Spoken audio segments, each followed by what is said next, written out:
Cristo, quien tiene el poder sobre nuestras vidas. A veces no aceptamos que hay una realidad espiritual detrás de la realidad física. Parece que confiamos mucho más en nuestro poder, en nuestra propia fuerza, que en Dios.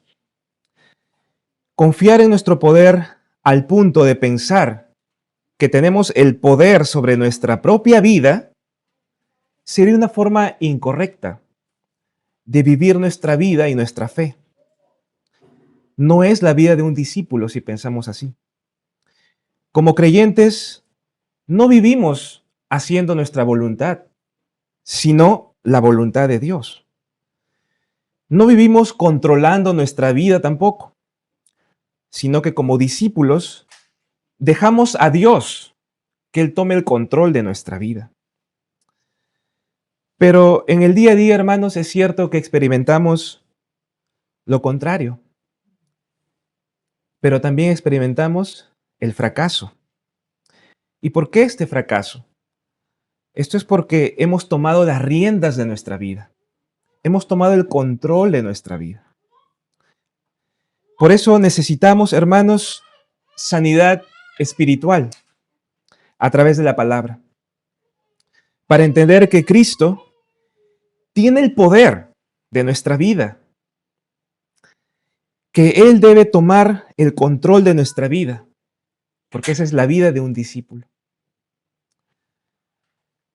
Por eso, vamos a ver el primer punto hoy, para entender que es Cristo quien debe de tomar el control de nuestra vida. El primer punto es, no debemos de amar el poder.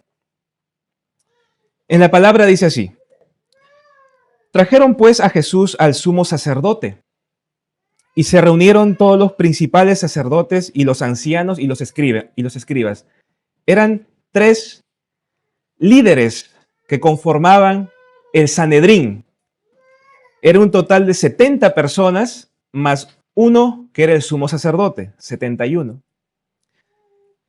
Entonces le trajeron a Jesús al sumo sacerdote Caifás, y dice que Pedro le seguía de lejos hasta dentro del patio del sumo sacerdote Caifás. Y Pedro estaba sentado con los alguaciles y se calentaba el fuego, pues era de noche. Recuerdan que le habían arrestado de noche, inmediatamente le trajeron a casa de Caifás. Y los principales sacerdotes y todo el concilio buscaban testimonio contra Jesús para entregarle a muerte. Pero dice que no lo hallaban, porque muchos decían falso testimonio contra él. Y esos falsos testimonios no concordaban. Era algo riguroso. Y ellos también temían dar un falso testimonio, porque si se comprobaba que daban un falso testimonio, a ellos le correspondía la muerte.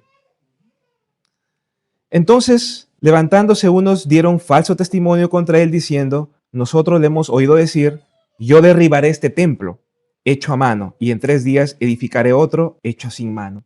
Tergiversaron lo que Jesús dijo. Pero aún así, hermanos, dice la palabra que sus testimonios no concordaban. Entonces, hay algo importante que debemos de saber con respecto a los juicios de Jesús. Jesús recibió 2 juicios, un juicio religioso y otro civil. El religioso, por supuesto, por parte de los judíos, y el religioso y el civil por parte de los romanos. Este juicio religioso tuvo 3 audiencias.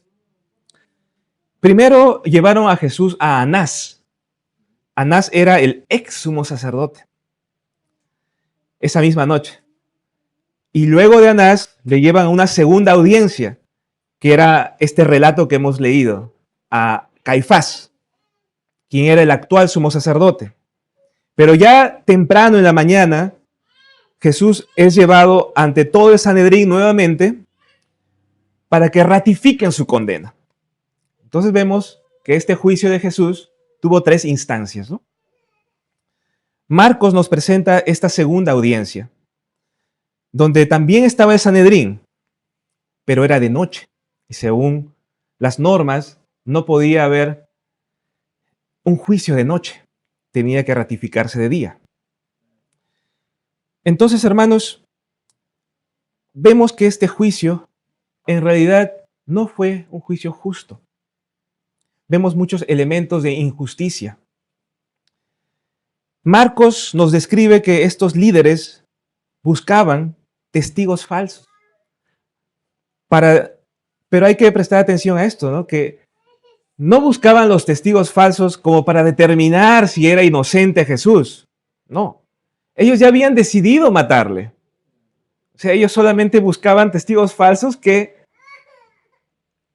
concuerden para que ratifiquen esa muerte que habían planeado.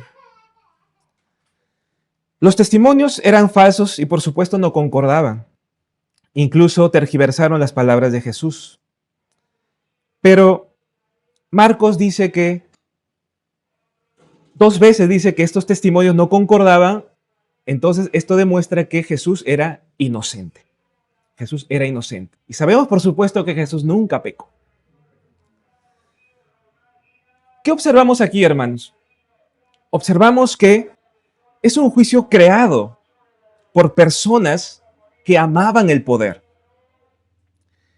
Estas personas, estos líderes del Sanedrín, estos 71 líderes, excepto de Nicodemo y de José de Arimatea, por supuesto, querían deshacerse de Jesús porque Jesús representaba una amenaza a la continuidad de su poder en Israel.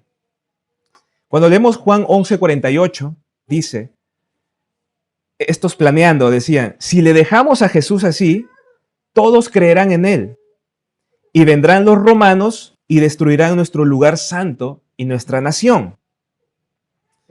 Vemos que si la gente hacía caso a Jesús, ellos ya no tendrían influencia, no tendrían poder. Y si el templo se destruía, su poder religioso se acabaría. Y si la nación se destruía, su poder político se acabaría. Entonces vemos que a ellos no les convenía que Jesús siga vivo. Sin embargo, es necesario saber que detrás de este amor al poder había una influencia espiritual. Y esto lo hemos estado viendo, ¿verdad? Me parece que un par de semanas. Así como la última vez que Marcos habló de Judas fue la semana pasada, ya nunca más se va a hablar de Judas. Aún Marcos va a hablar un poco más de los líderes religiosos. Entonces tenemos que observar qué había detrás de este amor al poder. Porque es necesario que tengamos presente en nuestro corazón la realidad espiritual. ¿Por qué entonces querían matar estos líderes de Israel a Jesús? Porque amaban el poder, es cierto, pero también porque estaban influenciados por Satanás. En Juan 8:44 dice, vosotros sois de vuestro padre el diablo, y los deseos de vuestro padre queréis hacer. Él ha sido homicida desde el principio. Nos damos cuenta aquí que si ellos querían matar a Jesús, era porque estaban influenciados por el diablo. Vemos cómo se une la influencia del diablo con la carnalidad de la persona, el amor al poder en este caso. Vemos cómo esta confabulación puede crear la más horrible de las tragedias. Ambas cosas, hermanos, tenemos que saber bien, tanto la influencia del enemigo como la carnalidad son espirituales. Debemos comprender hoy que hay una realidad espiritual. Los principales sacerdotes, por ejemplo, se encargaban de todo lo concerniente al templo, su administración, los rituales y los sacrificios. Pero aún así, encargándose de los sacrificios del templo, cayeron en este problema espiritual.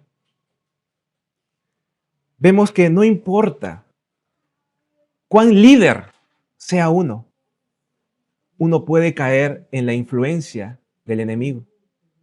si uno deja abierto una puerta.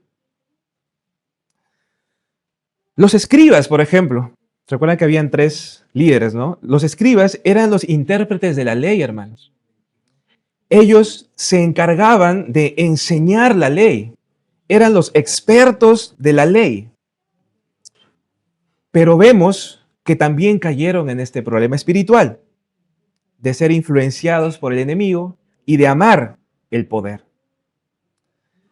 Los ancianos eran personas de la aristocracia, adinerados, con experiencia y aptos para dar consejo. Y eran considerados como jueces del pueblo. Pero aún así, también cayeron en este problema espiritual. Satanás no mira nuestra condición social, tampoco nuestra condición espiritual. Él verá una puerta abierta en nuestra carne para influenciar y traer destrucción a nuestras vidas y a nuestras familias y a nuestra sociedad. Y por qué no también a la iglesia. Hermanos, entonces, ¿qué es este amor al poder? Quizás rápidamente asociamos a lo político, a las esferas políticas. Los señalamos, ¿verdad? Decimos, ellos están en el poder. Y aunque es cierto que ellos hacen mal también, el amor al poder se va a extender. Tanto se va a extender que va a llegar hacia nosotros y lo vamos a ver ahora. El amor al poder es una condición del corazón donde prevalece el yo. Lo repito, es una condición del corazón donde prevalece el yo. No lo decimos, pero entendemos de alguna forma, hermanos, que tenemos el poder y no Dios.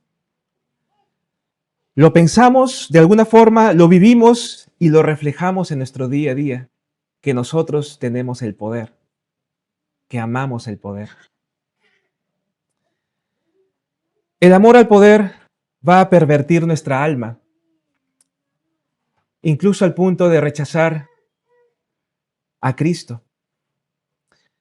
¿Por qué el rechazo a Cristo y no a cualquier otro pensamiento? ¿Saben por qué, hermanos? Porque Cristo va a reclamar el trono de tu corazón. Es por eso que el amor al poder es tan desagradable a los ojos de Dios y pervierte tanto nuestra alma, porque quita del trono de tu corazón a aquel que debe de tener el poder único sobre tu vida, sobre tu cuerpo, sobre tus pensamientos y sobre tus decisiones, que es Cristo. La vida de un creyente o la de un discípulo es así, hermanos.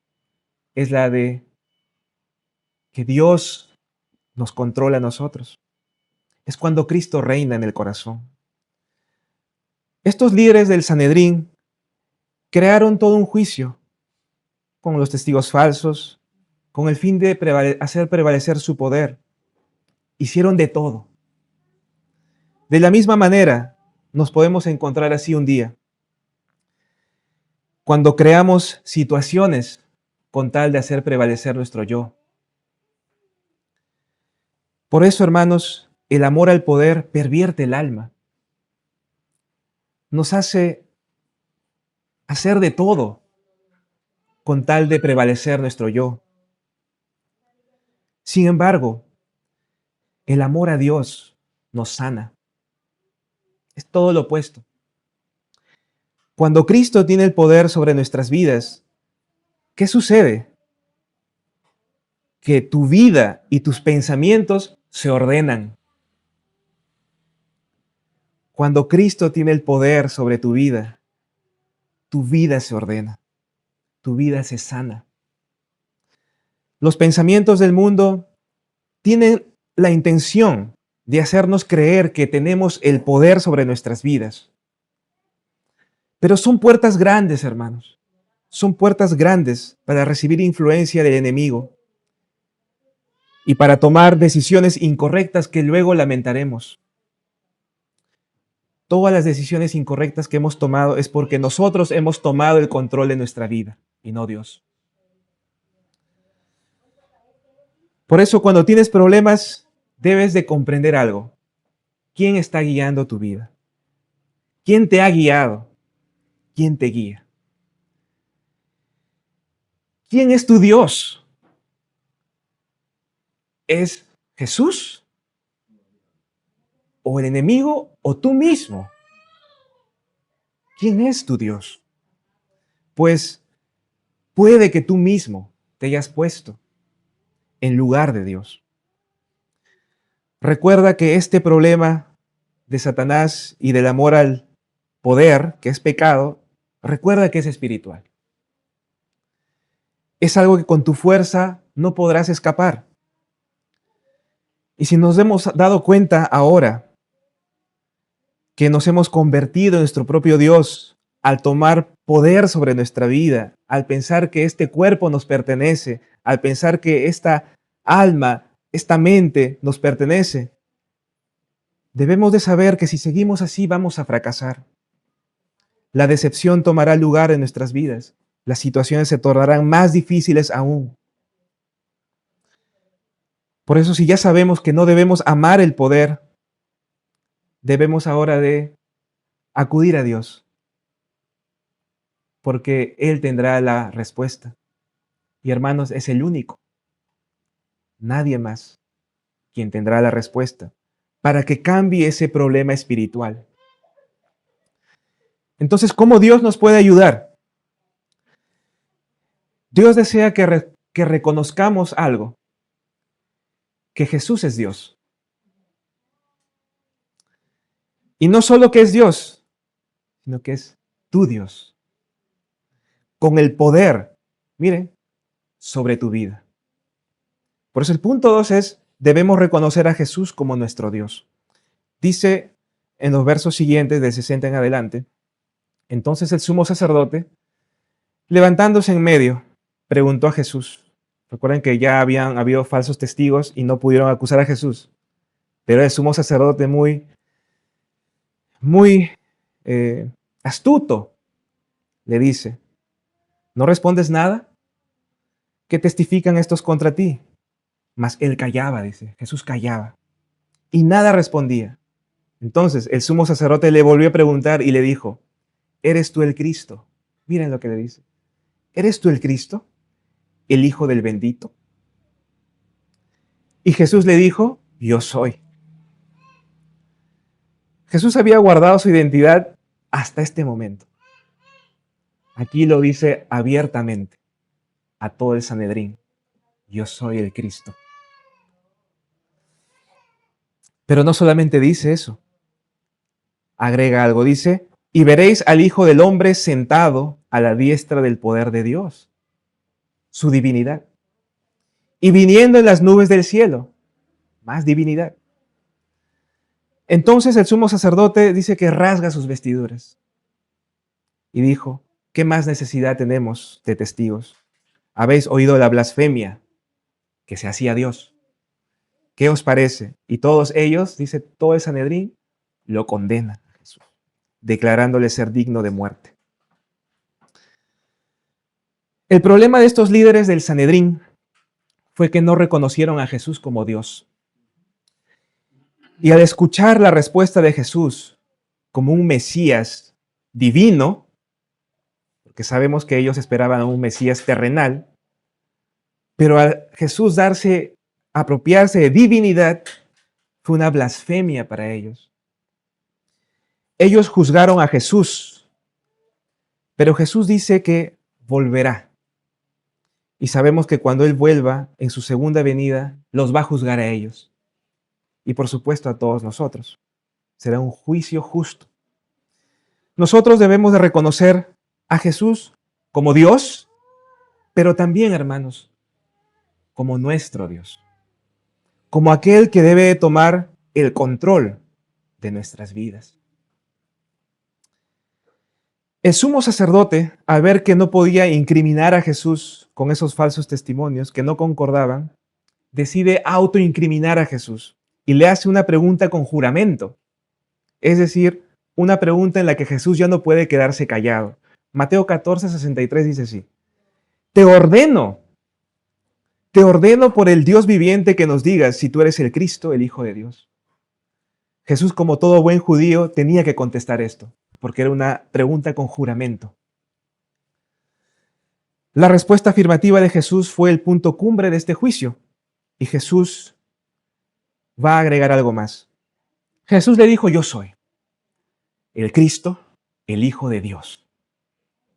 Jesús asevera que es un Salvador divino, Cristo e Hijo de Dios, con poder y autoridad.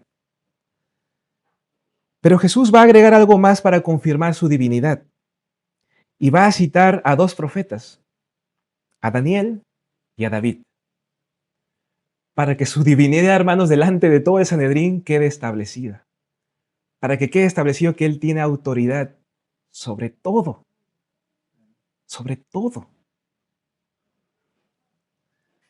Y Él une dos profecías, Daniel 7:13 al 14 y Salmo 110:1.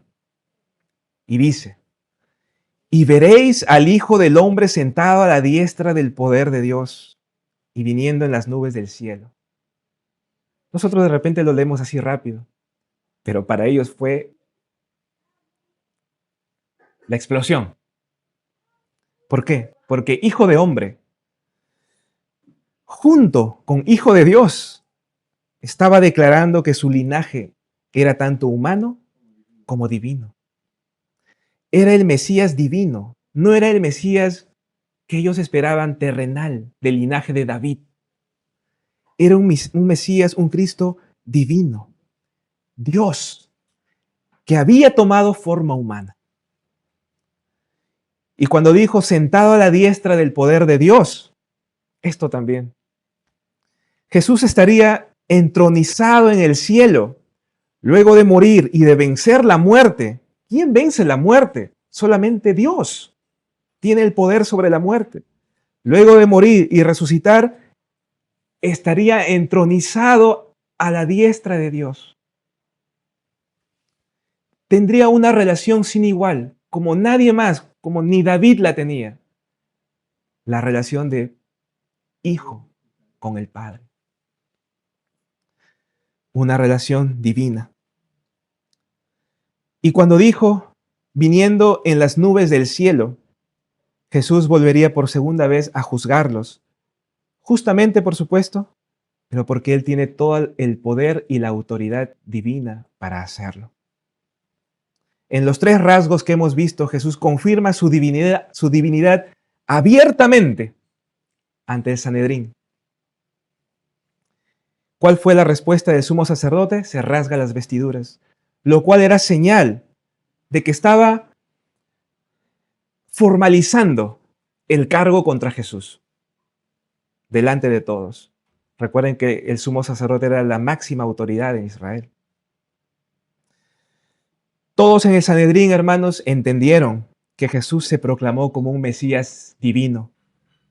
Todos habían entendido porque todos le condenaron. ¿Qué nos enseña esto? Que nosotros no deberíamos pensar como este Sanedrín, que Jesús no es divino, sino que nosotros debemos de creer que Jesús es Dios. Ellos no aceptaron que Jesús era Dios y que tenía todo el poder y la autoridad. Nosotros debemos aceptar eso. No aceptar eso, que Jesús es Dios y que Jesús es nuestro Dios con poder sobre nuestra vida, hermanos, es un problema espiritual.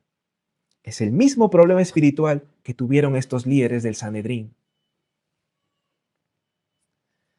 Las personas que viven alejadas de Dios, por supuesto que tienen un problema espiritual, porque viven como si Jesús no fuera Dios. Es más, como si Jesús no fuera su Dios. Viven como si nunca pudieran ser juzgados por aquel Dios que ha recibido todo poder y autoridad. Por eso hay que preguntarnos, ¿cómo vivimos nosotros? ¿Cómo vives tú, hermano? ¿Jesús es Dios? ¿Jesús es tu Dios? ¿O tú mismo diriges tu vida? ¿Eres consciente que recibes influencia espiritual, cuando tiendes a amar el poder de manera que tú tomas el control de tu vida, ¿te puedes percatar de eso? De que esta influencia es demoníaca. Hermanos, es para meditar profundamente. Por eso preguntémonos, ¿quién es Jesús para nosotros? ¿Es nuestro Dios? ¿Es nuestro Salvador divino? Jesús dijo ser un Salvador divino. Siendo Dios, pudo conquistar el poder del diablo y el poder del pecado y el poder de la muerte. Hermanos, siendo divino, tiene este poder para solucionar el problema espiritual de raíz que tenemos. ¿Cuál es el problema espiritual que tiene el ser humano de raíz? Es el problema de Satanás. Hemos visto cómo se recibe la influencia de él. Y el otro problema, ¿cuál es? Es el problema del pecado. Es un problema espiritual. El amor al poder es un problema de pecado. Pero ¿quién es el único que puede liberarnos de eso? Es solo Dios. Es solo un Cristo que es Dios, un Cristo que es divino. Y Jesús dijo ser un Cristo divino. Aunque nuestra realidad, hermanos, puede ser física y nos movemos en el mundo físico, tienes que tener la convicción de que hay una realidad espiritual también. Por eso, ¿cómo solucionas tus problemas físicos? Tus problemas del día a día. Hay conflictos en la familia, con la pareja, con los hijos. Debes de mirar espiritualmente. Debes de mirar con ojos espirituales. Que hay un problema de Satanás y un problema de pecado. Que se abren las puertas del pecado. Debes de reconocer que las aflicciones vienen porque tú te has gobernado a ti mismo. No has creído en el Cristo divino que tiene la potestad para dirigirte. Tiene todo el poder y la autoridad para controlar tu vida. Por eso, lo más espiritual que podemos hacer, hermanos, hoy, para concluir, es que creas que Jesús es el Cristo. Que Jesús es el Cristo Dios. Es que creas que Él murió por ti, resucitó, venciendo el poder del diablo, que te aqueja, el poder del pecado que te aqueja, pero también venció la muerte para darte vida eterna. No uses ya otra respuesta, hermano. Porque si usas otra opción, otra respuesta, debes de saber y estar convencido que eso no contribuye, no tiene poder, no tiene poder para solucionar la raíz del problema. Solo Jesús, el Cristo divino, tiene el poder para solucionar tus problemas. Solamente. Bien. Oremos, hermanos.